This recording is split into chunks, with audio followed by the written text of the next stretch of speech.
Hi friends, welcome back to CSCB and PSC guide. ഇന്നത്തെ video കോൺസ്റ്റിറ്റ്യൂഷനിൽ നിന്നും PSC ചോദിച്ചിട്ടുള്ള കുറച്ച് പ്രീവിയസ് ക്വസ്റ്റ്യൻസും ഇമ്പോർട്ടൻറ്റ് ക്വസ്റ്റ്യൻസും കൂടി ഇൻക്ലൂഡ് ചെയ്തിട്ടുള്ള ഒരു വീഡിയോ ആണ്. അപ്പോൾ നമുക്ക് നേരെ വീഡിയോയിലേക്ക് പോകാം. ഭരണഘടനാ അസംബ്ലി ചർച്ചകളിൽ ഈ ഗ്രാമ റിപ്പബ്ലിക്കുകൾ ഇന്ത്യയുടെ നാശമാണെന്ന് ഞാൻ കരുതുന്നു. ഈ അഭിപ്രായം പറഞ്ഞതാരാണ്? K Munshi, Sardar KM Panikkar, doctor BR Ambedkar. Answer വരുന്ന ആരാണ്? Doctor BR Ambedkar. ഈ ആദ്യം വരുന്ന ക്വസ്റ്റ്യൻസ് എല്ലാം പ്രീവിയസ് ആട്ടോ.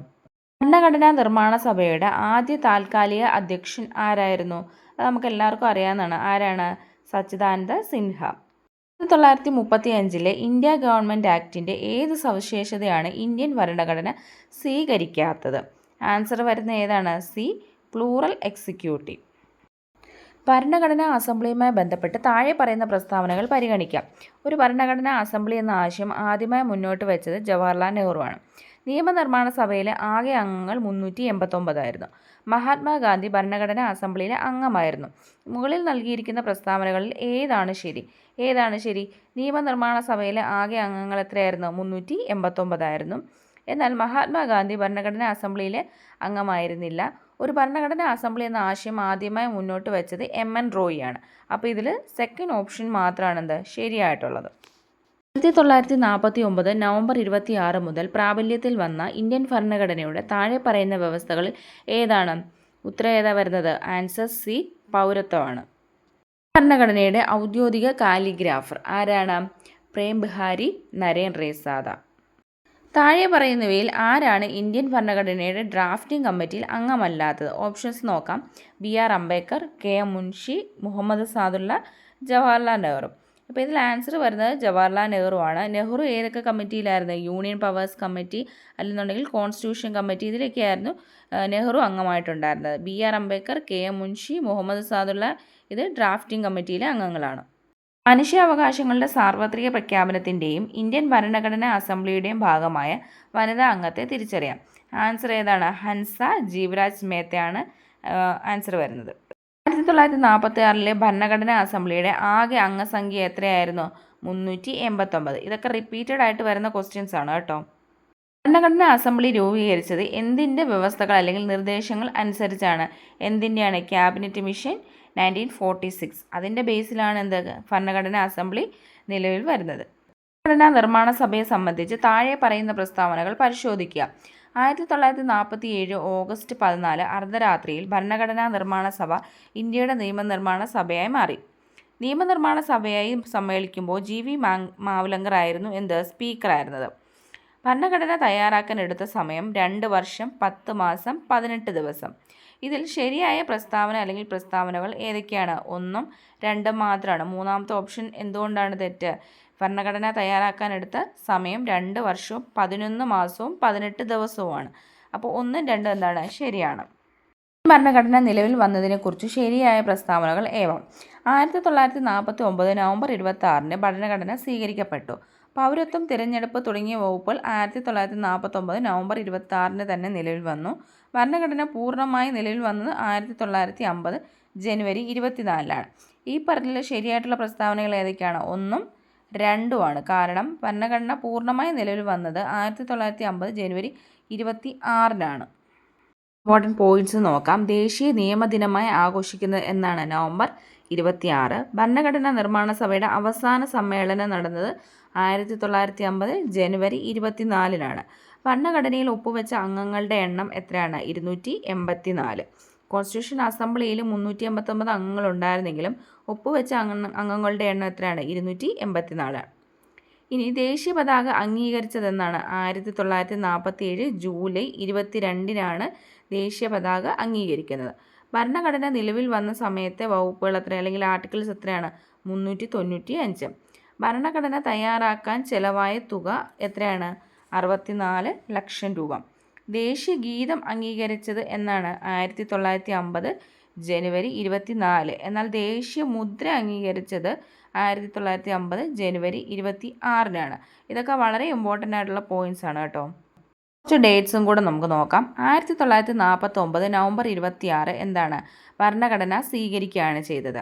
എന്നാൽ 1950 ജനുവരി 26 ഭരണഘടന നിലവിൽ വന്നു. ഇനി 1950 ജനുവരി 24-നാണ് ഭരണഘടനാ നിർമ്മാണ സഭയുടെ അവസാന സമ്മേളനം നടക്കുന്നത്. 1930 ജനുവരി 26-ന് ഇന്ത്യയുടെ ഒന്നാം സ്വാതന്ത്ര്യദിനമായിട്ട് ആഘോഷിച്ചതിൻ്റെ പ്രകാരമാണ് ജനുവരി 26 എന്തായത് റിപ്പബ്ലിക് ഡേ ആയിട്ട് മാറിയിരിക്കുന്നത്. ഭരണഘടനാ നിർമ്മാണ സഭയിലെ കമ്മിറ്റികളെക്കുറിച്ച് താഴെ പറയുന്ന പ്രസ്താവനകൾ ശരിയായതേത്? ഭരണഘടനാ നിർമ്മാണ സഭയിൽ ആകെ 22 കമ്മിറ്റികൾ ഉണ്ടായിരുന്നത്. ഇതിൽ ഏറ്റവും പ്രധാനപ്പെട്ടത് ഏതായിരുന്നു? ഡ്രാഫ്റ്റിംഗ് കമ്മിറ്റി ആയിരുന്നു.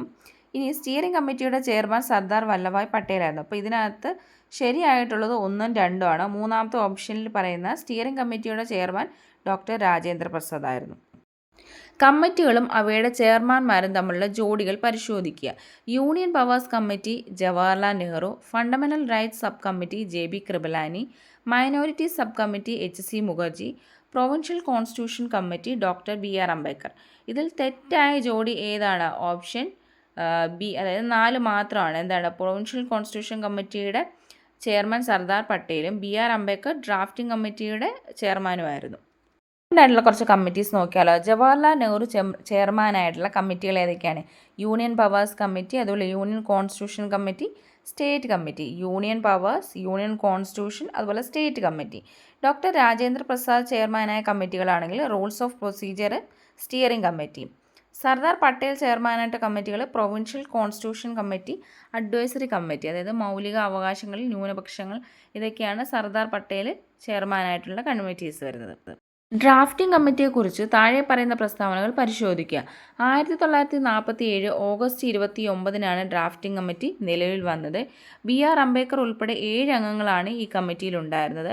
ഡ്രാഫ്റ്റിംഗ് കമ്മിറ്റിയെ ഡ്രിഫ്റ്റിംഗ് കമ്മിറ്റി എന്ന് വിശേഷിപ്പിച്ചത് നസറുദ്ദീൻ അഹമ്മദാണ്. ഇതിൽ ശരിയായിട്ടുള്ള ഓപ്ഷൻസ് ഏതൊക്കെയാണ്? ഇവയെല്ലാം ശരിയാണ്. കാരണം 1947 ഓഗസ്റ്റ് 29-നാണ് ഡ്രാഫ്റ്റിംഗ് കമ്മിറ്റി നിലവിൽ വരുന്നത്. അതുപോലെ BR അംബേദ്കർ ഉൾപ്പെടെ 7 അംഗങ്ങളാണ് കമ്മിറ്റിയിലുണ്ടായിരുന്നത്. ഡ്രാഫ്റ്റിംഗ് കമ്മിറ്റിയെ ഡ്രിഫ്റ്റിംഗ് കമ്മിറ്റി എന്ന് വിശേഷിപ്പിച്ചത് നസറുദ്ദീൻ അഹമ്മദാണ്. ഭരണഘടനാ വായനകളെ സംബന്ധിച്ച ശരിയായ വിവരങ്ങൾ ഏവ?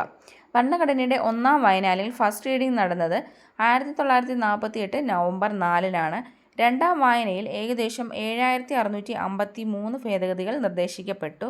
മൂന്നാമത്തെയും അവസാനത്തെയും വായന പൂർത്തിയായത് 1949 നവംബർ 26-നാണ്. അപ്പോൾ ഇതിൽ ഏതാണ് അല്ലെങ്കിൽ ഏതൊക്കെ സ്റ്റേറ്റ്മെൻറ്റാണ് ശരി? ഈ 3 സ്റ്റേറ്റ്മെൻറ്റും എന്താണ്? ശരിയാണ്. ഭരണഘടനയുടെ ആദ്യ കരട് പ്രസിദ്ധീകരിച്ചത് എന്നാണ്? 1948 ഫെബ്രുവരി. ഹൗസ് കമ്മിറ്റിയുടെ ചെയർമാൻ പട്ടാഭി സീതാരാമയായിരുന്നു. അതുപോലെ TP ഖെയ്ത്താൻ അന്തരിച്ചതിനെ തുടർന്ന് ഡ്രാഫ്റ്റിംഗ് കമ്മിറ്റിയിൽ വന്നത് TT Krishnamachari. Order of business കമ്മിറ്റിയുടെ ചെയർമാൻ KM മുൻഷിയായിരുന്നു. ഭരണഘടനാ നിർമ്മാണ സഭയിലെ മൈനർ കമ്മിറ്റികളുടെ എണ്ണം എത്രയായിരുന്നു? 14. പ്രധാന കമ്മിറ്റികൾ എത്രയായിരുന്നു? 8. അങ്ങനെ ടോട്ടൽ 22 കമ്മിറ്റികളാണ് ഉണ്ടായിരുന്നത്. ഡ്രാഫ്റ്റിംഗ് കമ്മിറ്റിയിലെ അംഗങ്ങളാണ് ഈ പറഞ്ഞിരിക്കുന്നത്. ഡോക്ടർ BR അംബേദ്കർ ചെയർമാനും, K മുൻഷി, മുഹമ്മദ് സാദുള്ള, അല്ലാടി കൃഷ്ണസ്വാമി അയ്യർ, N ഗോപാലസ്വാമി അയ്യങ്കാർ. ഇനി BN മിത്തറിന് പകരം N മാധവറാവും, TP ഖെയ്ത്താന് പകരം TT കൃഷ്ണമാചാരിയാണ് ഡ്രാഫ്റ്റിംഗ് കമ്മിറ്റിയിൽ ഉണ്ടായിരുന്നത്. ഇന്ത്യൻ ഭരണഘടന വിവിധ രാജ്യങ്ങളിൽ നിന്ന് കടം കൊണ്ട ആശയങ്ങളെ സംബന്ധിച്ച ശരിയായ ജോഡി ഏതാണ്? മൗലിക അവകാശങ്ങൾ USA, മൗലിക കർത്തവ്യങ്ങൾ USSR, അടിയന്തരാവസ്ഥ ബ്രിട്ടൻ, റിപ്പബ്ലിക് ഫ്രാൻസ്. ഇതിൽ ശരിയായിട്ടുള്ള ഏതൊക്കെയാണ്? 1ഉം 2ഉം 4ഉമാണ്. അതായത് മൂന്നാമത്തെ അടിയന്തരാവസ്ഥ എന്ന് പറഞ്ഞിട്ടുള്ളൊരു കാര്യം എടുത്തിരിക്കുന്നത് 1935-ലെ ഗവൺമെൻറ് ഓഫ് ഇന്ത്യ ആക്റ്റിൽ നിന്നും. ഇനി അടിയന്തരാവസ്ഥ കാലത്ത് മൗലിക അവകാശങ്ങളെ റദ്ദ് ചെയ്യാനുള്ളൊരു ഇതുണ്ട്, അതെടുത്തിരിക്കുന്നത് ജർമ്മനിയിൽ നിന്നുമാണ്. ഇന്ത്യൻ ഭരണഘടന ഏറ്റവും കൂടുതൽ കടപ്പെട്ടിരിക്കുന്ന ഏത് നിയമത്തോടാണ്? Government of India act 1935. ഭരണഘടനയുടെ 75-ാം വാർഷികത്തിൻ്റെ ഭാഗമായി പുറത്തിറക്കിയ നാണയം എത്ര രൂപയുടേതാണ്? 75 രൂപ. ഗവർണർ പദവി കടം കൊണ്ടത് ഏതിൽ നിന്നാണ്? അതും ഗവൺമെൻറ് ഓഫ് ഇന്ത്യ ആക്ട് 1935 ആണ്. ഇനി നിർദ്ദേശക തത്വങ്ങൾ അല്ലെങ്കിൽ ഡയറക്റ്റീവ് പ്രിൻസിപ്പിൾസ് ഏത് രാജ്യത്തു നിന്നാണ് സ്വീകരിച്ചിരിക്കുന്നത്? അയർലൻഡിൽ നിന്നാണ്. ഭരണഘടനാ ഭേദഗതി എന്ന ആശയം സ്വീകരിച്ചത് ഏതിൽ നിന്നാണ്? ദക്ഷിണാഫ്രിക്കയിൽ നിന്നും. നിയമവാഴ്ച അല്ലെങ്കിൽ റൂൾ ഓഫ് ലോ എന്ന ആശയം ഇന്ത്യ എടുത്തിരിക്കുന്നത് ബ്രിട്ടനിൽ നിന്നുമാണ്. ഭരണഘടനാ നിർമ്മാണ സഭയുമായി ബന്ധപ്പെട്ട വിദഗ്ധ സമിതി അല്ലെങ്കിൽ expert committee chairman Jawaharlal Nehru ആയിരുന്നു. ഇന്ത്യൻ ഭരണഘടന ഏതിൽ നിന്നൊക്കെയാണ് കടം കൊണ്ടിരിക്കുന്നതെന്ന് നോക്കാം. USA-യിൽ നിന്നും മൗലിക അവകാശങ്ങൾ, അതുപോലെ പ്രിയാമ്പിൾ, ജുഡീഷ്യൽ റിവ്യൂ, സുപ്രീം കോടതി. വളരെ ഇമ്പോർട്ടൻ്റ് ആണ് ഈ മൗലിക അവകാശങ്ങളൊക്കെ. അതുപോലെ പ്രിയാമ്പിൾ ജുഡീഷ്യൽ റിവ്യൂ സുപ്രീം കോടതി. ബ്രിട്ടനിൽ നിന്നും പാർലമെന്ററി ഭരണം അല്ലെങ്കിൽ ഏക പൗരത്വം, സ്പീക്കർ, റിട്ടുകൾ. ഏക പൗരത്വം, റിട്ടുകളൊക്കെ സ്ഥിരമായിട്ട് ചോദിക്കാറുള്ളതാണ്. അതുപോലെ കാനഡയിൽ നിന്നും ഫെഡറൽ സംവിധാനം, റെസിജ്വറി പവേഴ്സ്. ഇനി അയർലൻഡിൽ നിന്നും നിർദ്ദേശക തത്വങ്ങൾ, രാജ്യസഭയിലേക്കുള്ള അംഗങ്ങളുടെ നോമിനേഷൻ, ഇതൊക്കെ അയർലൻഡിൽ നിന്നാണ്. ഇനി ഫ്രാൻസിൽ നിന്നാണെങ്കിൽ റിപ്പബ്ലിക് എന്ന ആശയം, അതുപോലെ സ്വാതന്ത്ര്യം, സമത്വം, സാഹോദര്യം.